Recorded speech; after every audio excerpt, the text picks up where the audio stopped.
the tools we're going to use, we got some gloves, hammer, nylon brushes, brush some parts. I thought I had some, they said, oh, what was that one of the channels I watched, I'll put a link below to the channel I watched that was talking about taking apart the pump and cleaning it.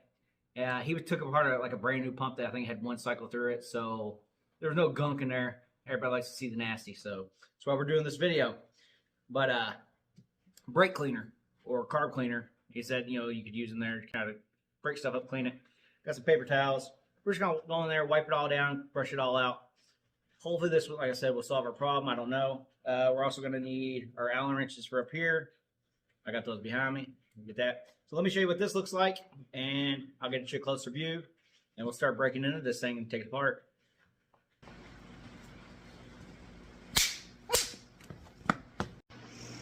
I'm gonna leave that part in. My daughter was just out here before I started filming, and apparently she sprinkled a bunch of these on the ground.